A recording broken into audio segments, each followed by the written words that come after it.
Dans ce tutoriel, je vous montre comment fabriquer des pains d'épices qui chantent. J'ai d'ailleurs fait 3 modèles différents.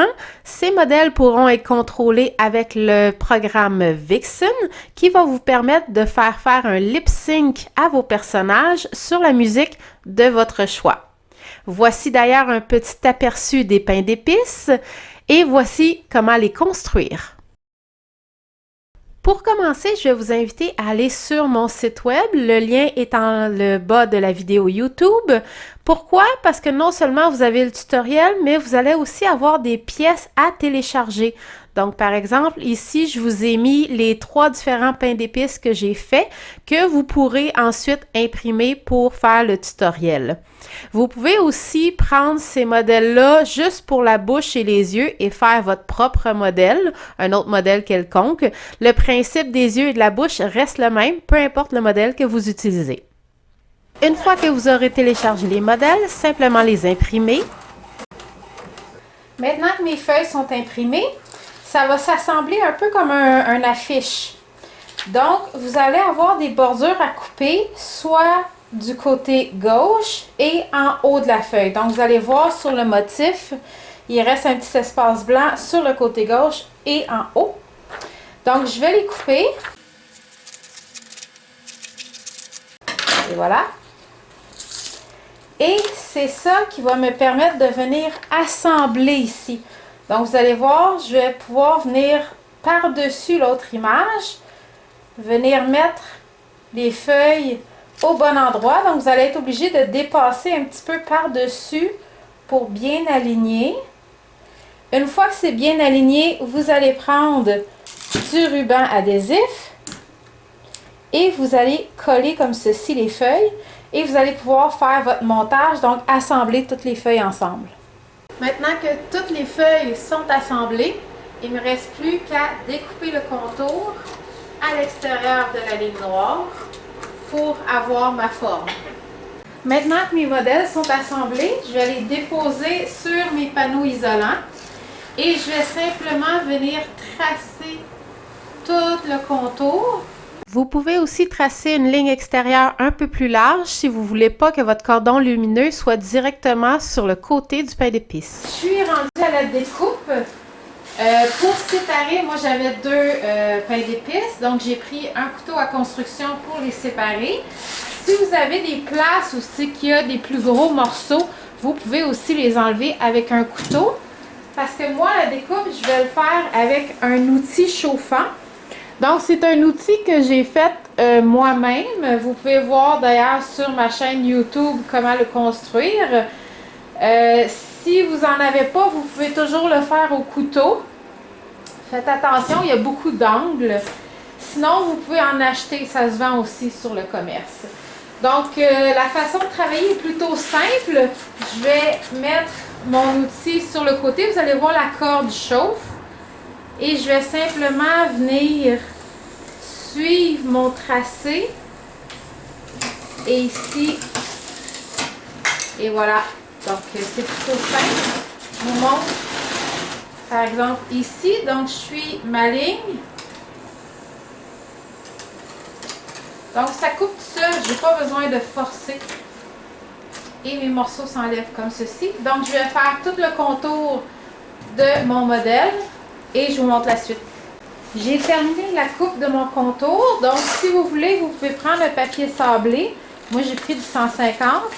Et je vais sabler les contours pour que ça soit un peu plus lisse. Comme vous pouvez voir, moi, c'est un panneau isolant que j'ai recyclé. Donc, je vais devoir aussi sabler le dessus pour ramener ça lisse au complet. Mes panneaux ont été sablés. Donc, je réinstalle mon modèle sur mon panneau. Et ainsi, je vais venir tracer toutes les lumières qui sont dessinées, donc tous les ronds. Si vous avez peur de vous mêler quelle couleur et quelle couleur, vous pouvez prendre des feutres de différentes couleurs. Moi, je suis habituée, donc je vais prendre le noir pour tous. Donc, je vais simplement appuyer fermement sur chaque rond pour que ça fasse un marquage sur mon panneau isolant. Et je vais faire comme ça tous les petits points sur mon modèle et je vais ensuite pouvoir percer. Je suis rendue à l'étape de percer mes marquages. Donc, pour les yeux et la bouche, c'est des mini-lumières que je vais utiliser. Je vais donc prendre une mèche 1/4. Pour percer, c'est à votre guise. Moi, je vais soit rentrer la mèche légèrement et tourner. Et ensuite, je vais rentrer la mèche et ressortir pour nettoyer le trou. Ça va être plus facile quand je vais mettre mes lumières. Si votre styrofoam est moins épais, vous pouvez carrément percer comme ceci. Donc, ça dépend de votre style de styrofoam. Je vais faire la même chose pour les yeux et la bouche. Et ensuite, je vous montre pour les autres marquages. J'ai terminé de percer les yeux et la bouche avec une mèche 1/4. Je vais maintenant prendre une mèche 5/16 pour les C6 qui vont être au niveau des boutons et des décorations de glaçage sur le côté. Donc, c'est le même principe. Je vais m'appuyer, soit je vais passer au travers, soit je vais m'appuyer et tourner. Et je vais ensuite rentrer et sortir pour pouvoir nettoyer le trou avant l'insertion des lumières. Les trous sont terminés d'être percés, donc je vais passer à l'étape de la peinture. Je vais commencer avec une sous-couche pour éviter que mon panneau isolant absorbe trop de peinture. Et je vais laisser sécher selon les recommandations et ensuite je vais pouvoir appliquer mon brun. Ma sous-couche est sèche. Je vais donc appliquer ma peinture. Dans ce cas-ci, j'applique un brun et je vais donner simplement 2 couches. On est maintenant à l'étape de rentrer les lumières à l'intérieur des trous. Pour ce qui est des yeux et de la bouche, j'ai utilisé des mini. On appelle ça des mini, comme ceci. Toutes les lumières en fait qu'on va installer sont moins de 25. Les sets que j'ai installés, c'était des 50. Donc, ce que j'ai fait, c'est que je les ai coupés en 2 sets de 25.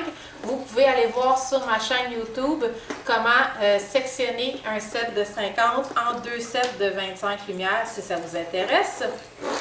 Et pour ce qui est des lumières pour les boutons et pour les décorations, j'ai utilisé des C7. Je vous le montre tout à l'heure. Donc, pour ce qui est de la bouche et des yeux, je vous invite à imprimer le dessin du pain d'épices pour pouvoir bien voir les distinctions entre les couleurs de bouche.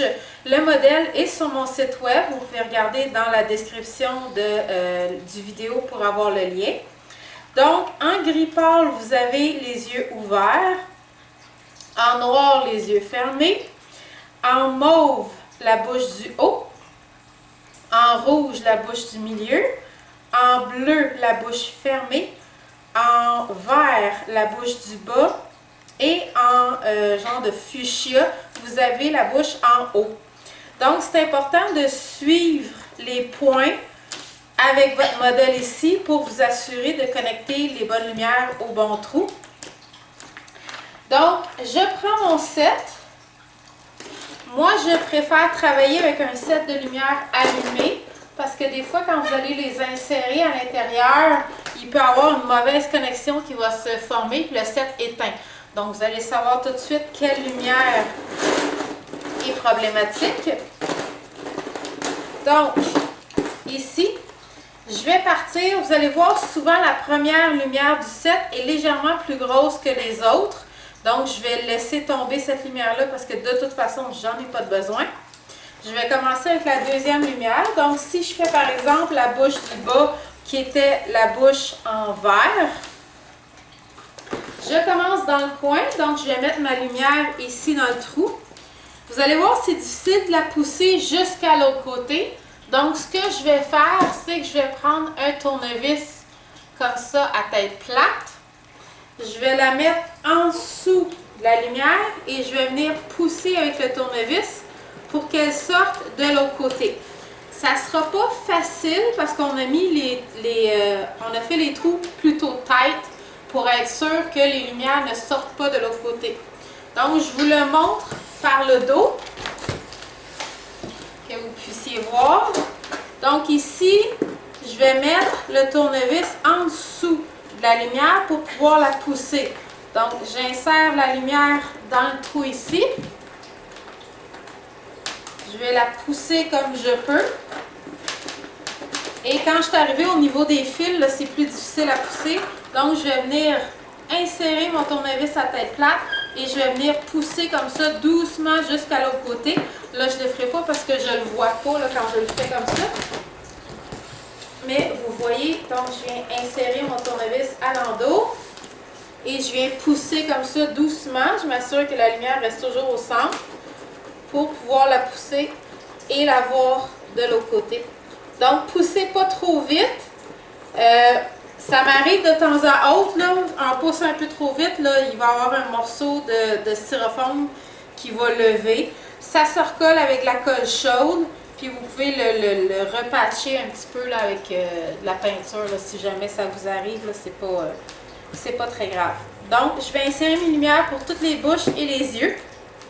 Et je vous montre pour les C6 après. Petit détail aussi que j'ai oublié de vous spécifier. Pour chaque set de lumière, je vais sur la prise indiquer qu'est-ce qu'elle allume. Donc, je vous ai énuméré toutes les parties de lumière qu'on avait besoin, yeux ouverts, yeux fermés, bouche, blablabla. Donc, ce que je vais faire ici, c'est qu'en arrière de la prise, je vais marquer par exemple F, ça c'est pour bouche fermée. Je vais marquer YO pour yeux ouverts, B pour la bouche du bas. Donc, ce que ça va vous permettre, c'est de pouvoir repérer quelle bouche est où. Parce qu'une fois que vous avez tout installé, si vous ne les avez pas numérotés, vous allez avoir de la misère à les retrouver puis à les connecter correctement à votre contrôleur. Donc, assurez-vous de bien nommer vos sets de lumière. Maintenant que j'ai terminé d'installer mes lumières dans les bouches et les yeux, je vais utiliser des lumières C6. Donc, c'est des lumières comme celle-ci que je vais installer ici comme décoration.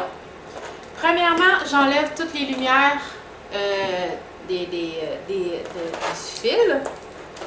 Et je vais essayer de faire un parcours le plus efficace possible pour ne pas trop avoir de lumière inutile en arrière. Donc, dans ce cas-ci, je vais commencer ici, aller en bas, remonter pour les boutons et finir de l'autre côté pour que ma prise finisse au sol. Donc, c'est plus... on essaie d'économiser le nombre de fils qu'on a besoin. Donc, c'est le même principe que pour les mini. Donc, je vais insérer ici en arrière. Et comme mes trous sont faits serrés, je vais utiliser un tournevis à tête plate pour venir pousser en dessous pour le faire remonter de l'autre côté. Donc, vous allez voir qu'en remontant, là c'est plus difficile à montrer ici, mais vous allez voir qu'en remontant, je vais sortir un peu de styrofoam. Si jamais vous avez du styrofoam qui rentre à l'intérieur du socle, ce qui va arriver, donc ici je le fais sortir complètement et je vérifie. Quand j'ai du styrofoam, je vais aller avec une petite pince chercher le styrofoam pour l'enlever et ensuite installer ma lumière comme ceci et je la réenfonce dans le trou comme ceci. Donc, je fais la même chose pour toutes mes lumières. Ici, vous allez avoir un vide, donc ce qui veut dire que en arrière,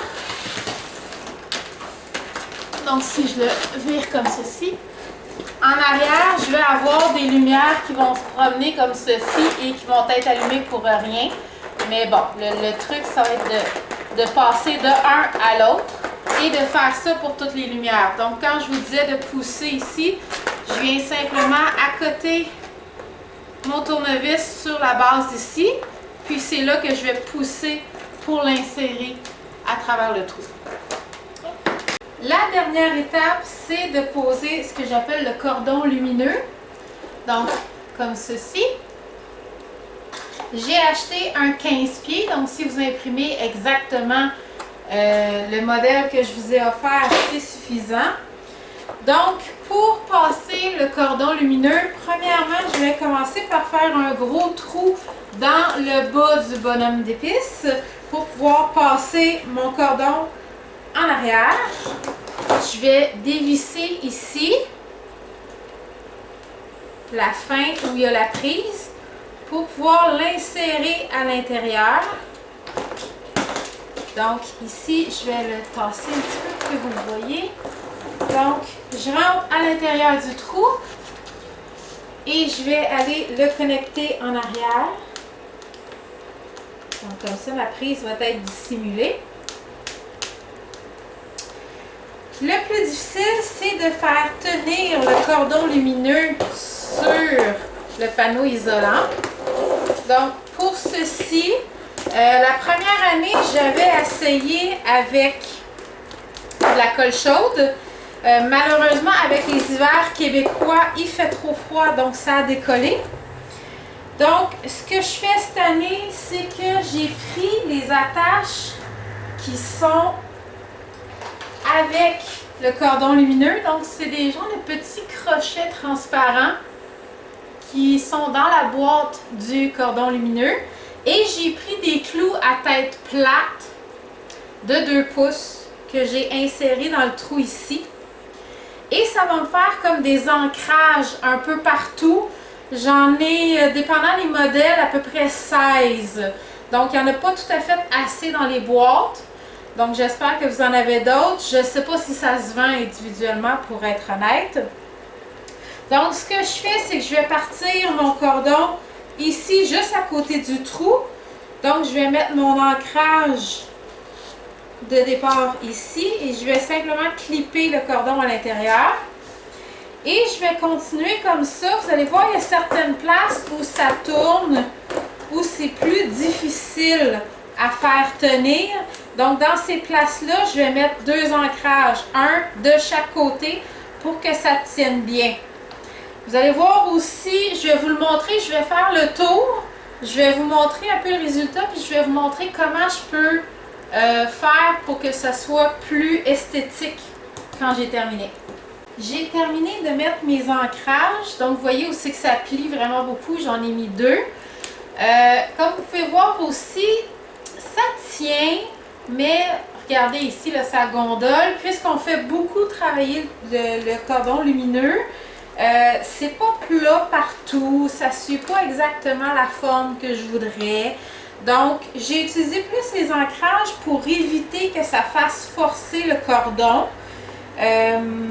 Et j'ai utilisé ce qu'on appelle de la colle contact, mais c'est de la colle au latex. Donc, vous pouvez le voir sur mon site web dans la liste des matériaux utilisés.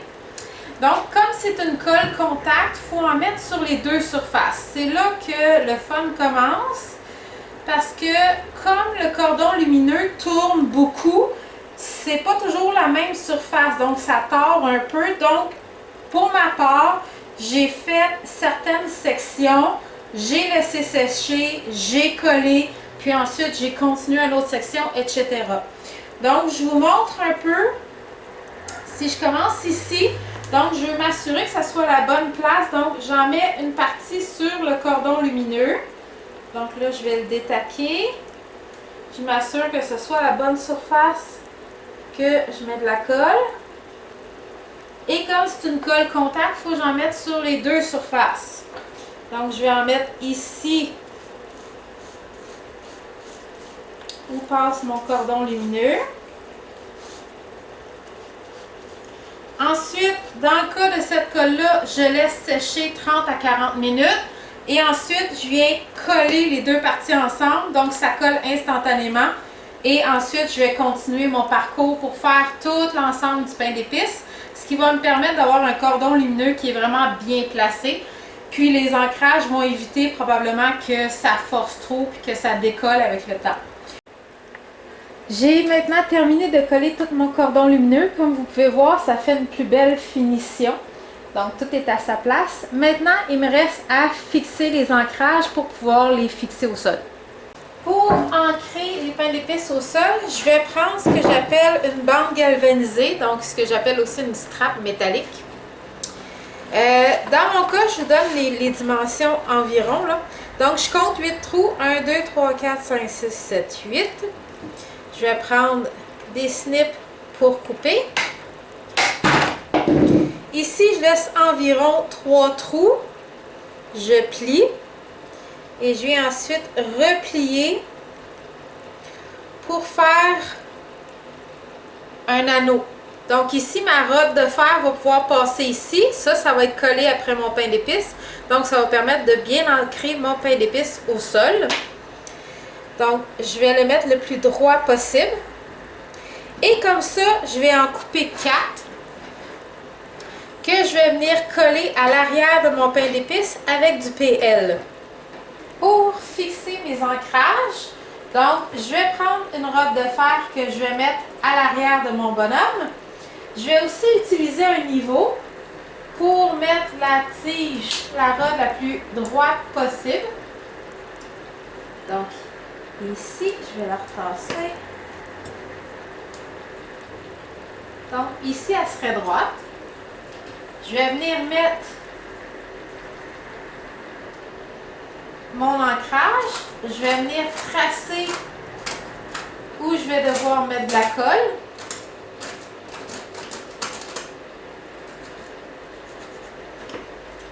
Donc, ici, je sais que je dois mettre de la colle de chaque côté ici. Comme ici, ça a déjà été peinturé parce que c'est des panneaux déjà existants que j'ai récupérés, je vais venir sabler pour enlever la peinture pour que ça adhère mieux au panneau isolant. Donc, dernière étape, c'est de coller mes fixations. Donc, je vais prendre le PL. Je vais en mettre à l'arrière des crochets que je me suis fait et je vais venir les déposer où j'ai fait mon marquage. Je vais appuyer comme il faut. Et je vais faire la même chose pour les 4. Je laisse sécher 24 heures et je vais être prête à installer. Les pains d'épices sont installés. Pour les installer, j'ai simplement enfoncé 2 rods de fer dans le sol que j'ai passé dans les attaches qu'on a collées. J'ai aussi ajouté un plastique noir pour dissimuler un peu les lumières, mais pour être honnête, on les voit pas du tout de face, donc c'est pas nécessairement pratique, pas nécessairement utile. Donc vous voyez maintenant le résultat. Et voilà. Donc dans le prochain tutoriel, je devrais vous parler comment les programmer avec Vixen.